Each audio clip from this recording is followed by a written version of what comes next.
In any case, you look well. It's really good to see you. I spoke to you last time 4 months ago. I've spoken to a good few people since you. You were the first person I've spoken to. Okay. Um, and I've watched a good few of your curmudgeons, which I really enjoy. Thank Um, you. I'm and glad.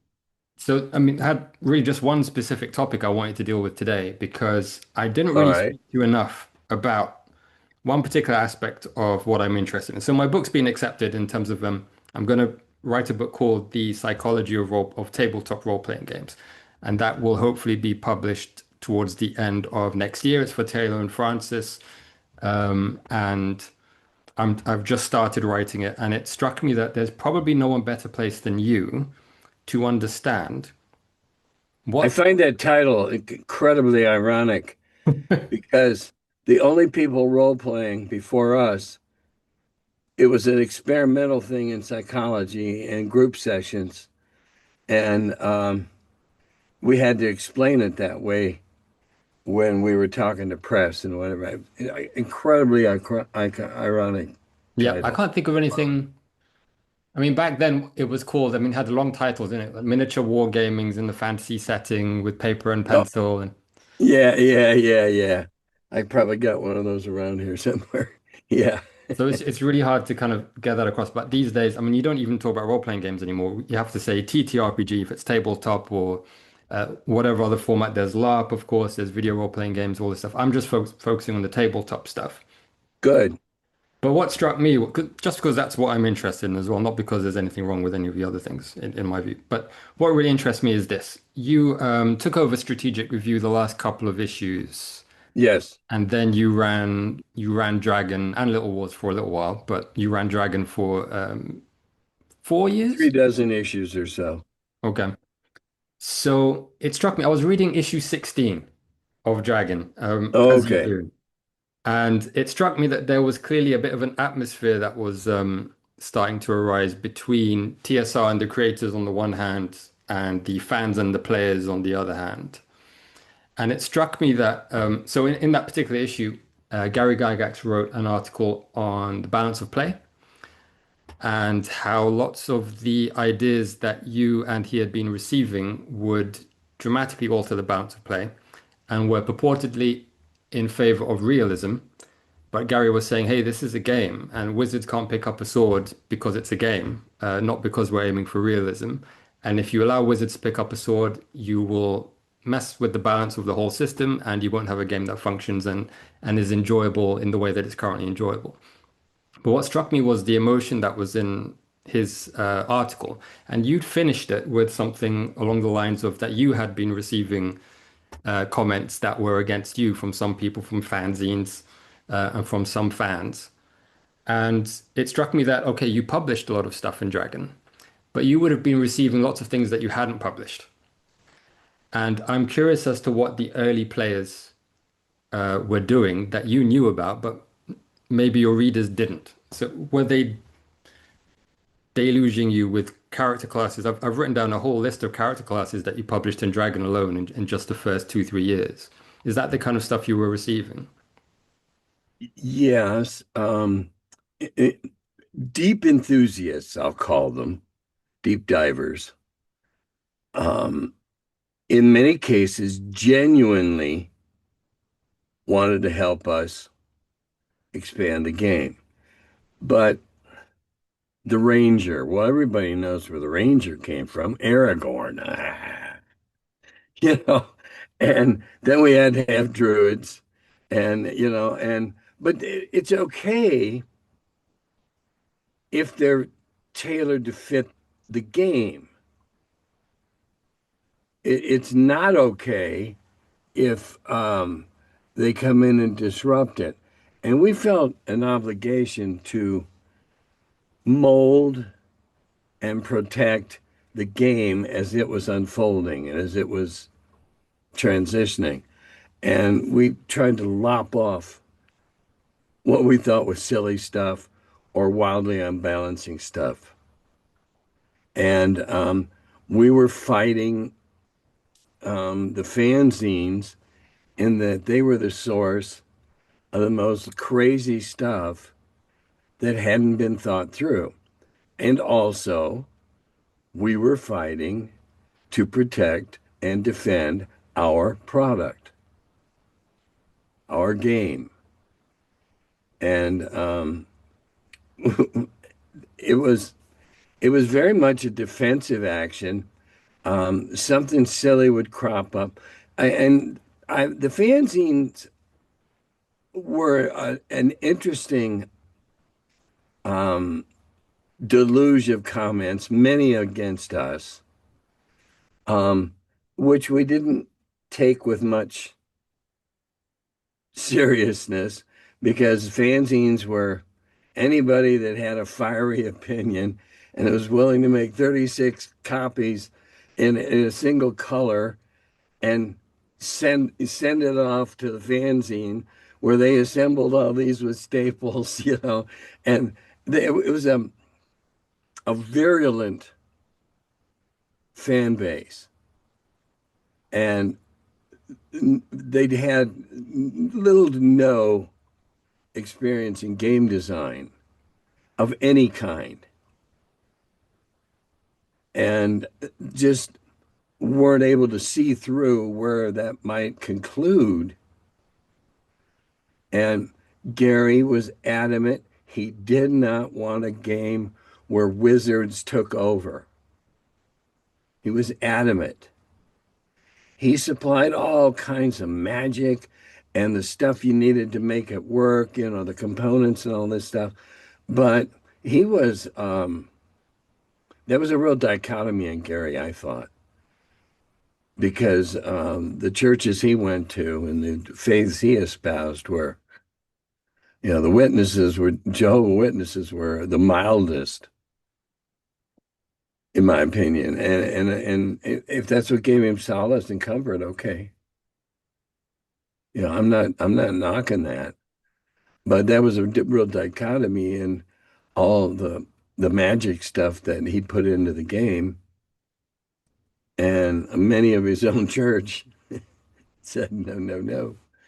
But he was spinning he was spinning a tale, teaching other people how to spin a tale. And this is long before there were modules put out by TSR. Hmm. That's why the Judges Guild was a wonderful thing for us and why we were delighted. They paid us a royalty and we had to approve the product before it was published if it was going to be published under license. And I had that job for about a year or so. Um, they were putting out some real high quality stuff that was throwing logs on the fire. And we were encouraging them to give us good stuff that we can put our stamp on that, yes, it's okay to play. Hmm. Also trying to tell people to use your imaginations. This is for the ones that couldn't or needed a leg up. And because some of the stuff was very complex and some of it was quite. Tegel Manor is the most sought after module or adventure or whatever you want to call it in the auctioning world. It's if not a holy grail, it's one of the other cups on the table that night. So we tried to nurture and shape and nudge along and push where we wanted it to go as it grew. And yeah, we were pretty proprietary about it. But sitting back all 50 years later, I think it was for good reason. Can I ask, did it surprise you how willing people were to change rules that they just received? I mean, because coming from a wargaming community, that was something that happened reasonably frequently. But Well, presumably, no, wargaming communities were pretty strict about rules. okay. If you're a miniatures player, you might have several house rules in your group because you just didn't like it or it was unclear. And so you made up a house rule, and if everybody agreed to the house rule, great. Because miniatures players were playing to have fun and to try to recreate or even change a battle that already happened on terrain. I mean, that was a different thing. That was simulation in its basic form. That came from the Prussians teaching Kriegspiel to their officers with flats. Okay, so and believe me, the miniaturists in the 60s and early 70s felt themselves still connected to that in that fashion. We are the senior. And board gamers were, well, if it wasn't Monopoly, they were strange to many. It was a very tiered hobby at the very beginning, and role playing smashed those tiers to bits. I'm fascinated by the fact you have Dawn Patrol on the wall behind you. That's largely because you mentioned the first time we spoke that it would I think I just ordered it actually. And then I spoke to Mike Carr, um, and I had a look at this one, but he informed me. So one of the interesting things about this version, because it's the later version, isn't it? It's Dawn Patrol rather than Fight in the Skies. It was post D&D. It was about 1981, I think, by TSR, this Mhm. one. So it had an explicit role-playing section about how Yes, you're supposed to generate a character. And yes, and we had already done it when we played at TSR. We all had favorite pilots, hmm, and we yeah, you had after playing for a while, if you were in a campaign, you had a couple of pilots depending upon what planes were available, who could fly which. All right, and we got into that notation of this pilot's he can fly this plane, and this plane. But they were all in time segments of the war. So it was very complex in that regard, but it made it a lot of fun. Oh, good, I get to play. I had a guy named Moushake, and so he became Mouse Hockey, and he flew 12 or 14 missions over the course of a couple of years. So and then he died on a abstract mission. Mike would do abstract missions when there wasn't enough to get the group together to play them out. And I think he ran into I think he was trying to shoot down a balloon or something. I don't know. Anyway, Mike had to tell me that day. And he says, "Tim, you better sit down. I got some bad news for you." I'm thinking, "Oh my God, what?" And he goes, "Mouse Hockey died." What? So yeah, we role played back then to a small extent. hmm. We had favorite pilots, and we didn't know how strong they were, anything like that. We just had favorite pilots, and sometimes they had quirks. We had some that were, pardon me, very lucky, and so they got nicknames. So Mike Um, told me that at the start he didn't. I found this really interesting. At the start, he hadn't really put into the rules anything about progression of characters. So getting better because they get better rolls. You get a double one, you get a double two, and things like this. And that was it's kind of related to what we were just talking about. That was through Games playing it. evolve. Yeah. Games evolve, especially a different concept. Nobody was flying planes, actually flying planes in a war game before Mike. They might be moving counters that represented an air wing, or something like that. But Mike actually got you up in the air. And yeah, you don't have to worry about ailerons and flaps and that kind of shit. But you got to remember where you're at in your altitude and your attitude, and whether you're going to get a deflection shot. So he put you up there in that great big atmosphere, almost a biosphere. It's certainly a lethal one, and gave me a whole new experience. Mm. Yeah, it was really interesting talking to him as well. And I think No, he, I really like Mike. I suppose what I'm wondering is if you think that the reason things got so heated early on with the players is because these were players who didn't actually have experience of game balance and things like that because they'd never really played anything like D&D before, whereas the creators had. They wanted to play it like it was real life. And there's people that are still doing that. Mm. And they want to put real life into it. And I tell them, it's a game. It's fantasy. It's make believe. You're 5 years old again and building a fort from blankets and pillows in the living room. It's fantasy. This is what really confuses me because it should be the war gamers who are more concerned about simulation because they're trying to recreate circumstances. Well, the And war gamers got into weapons proficiency, shit like that. yeah, And we kind of want to just gloss over I mean, if you want it, it's there. Okay. I do not pay any attention to what a scimitar does to a certain class of leather or not, or whether it's more effective or less. No, I don't care. You know, I just don't care.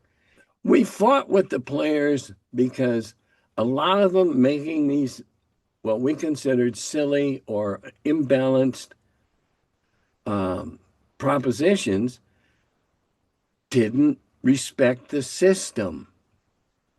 The system said you can do it. I mean, in the early days, hell, we wrote in the front of the books, even when I got there, these aren't written in stone. If you want to change something, change it.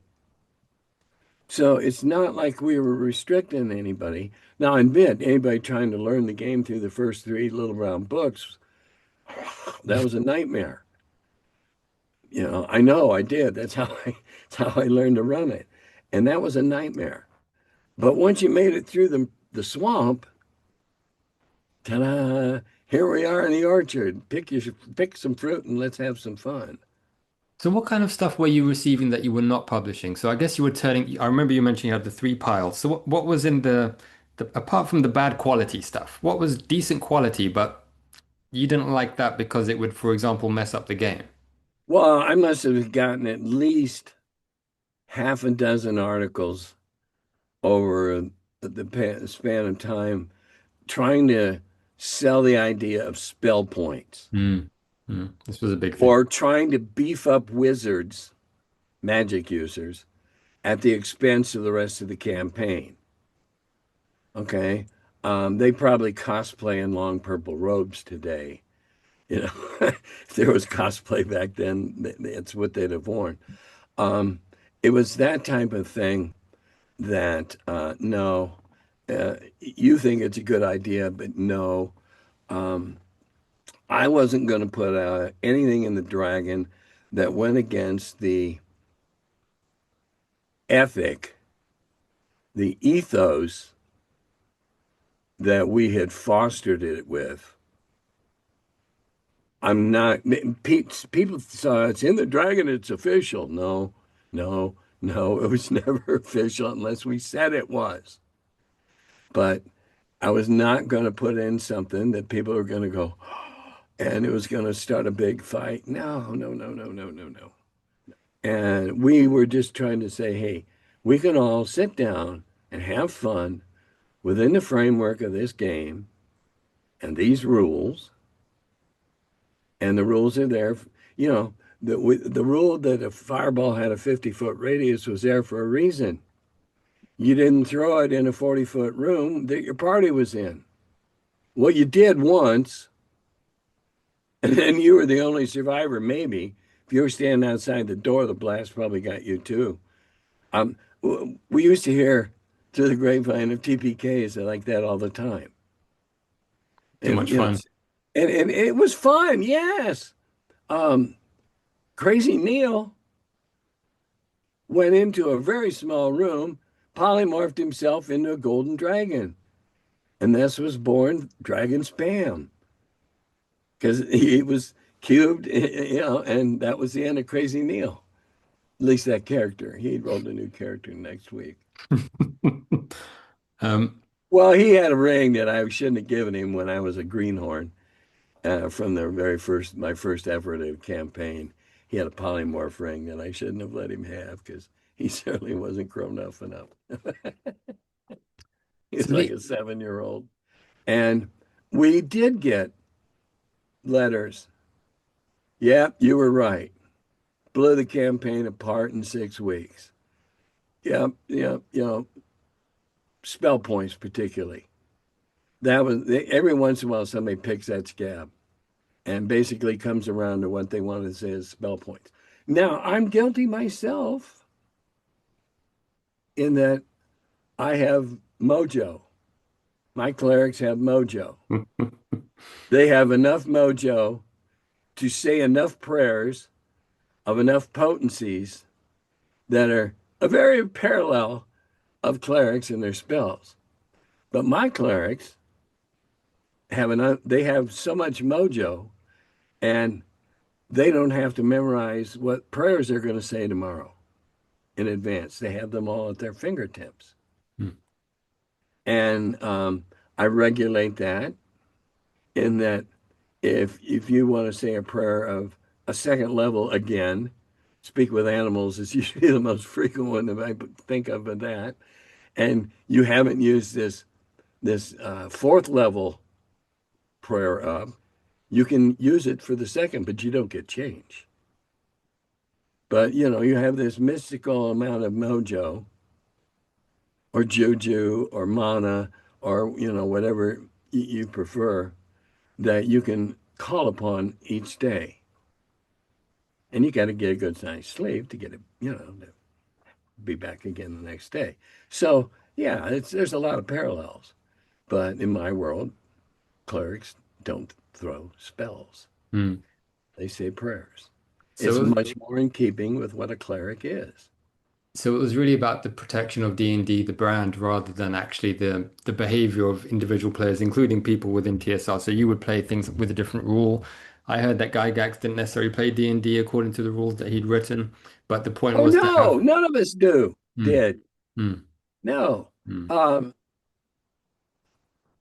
the rules evolved as the game was played for a couple of 3 years. The rules evolved. DMs evolved. Um, the players certainly got better. After somebody who had been playing 3 years was a hell of a lot more of a challenge at the table than somebody who just picked it up 6 months ago. You could tell them anything. Okay. Um, yeah, we were protecting the brand as embodied by the D&D system.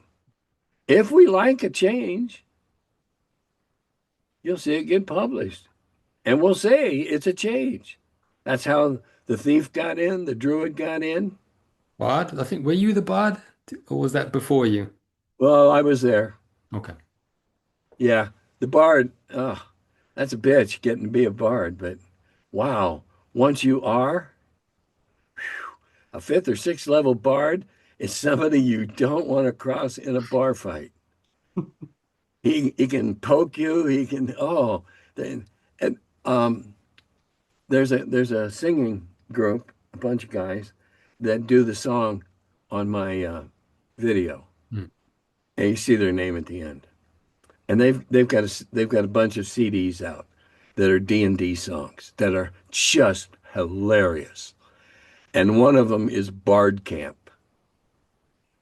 And there's a song in there about what goes on at Bard Camp State, yeah, no, no, no, no.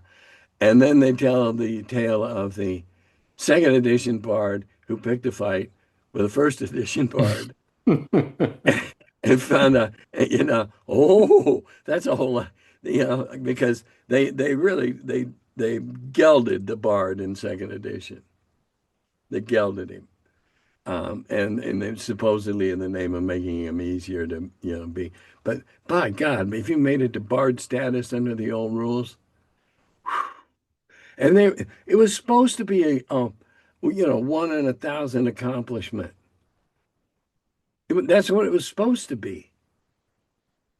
And people couldn't deal with that, and so they found ways to fudge it. And okay, fine, psionics, Hmm. 1% of 1% of 1% might have a latent ability. Everybody's got psionics. I liked your description of the ninja class, which was in something like 15 or 16 again for Dragon.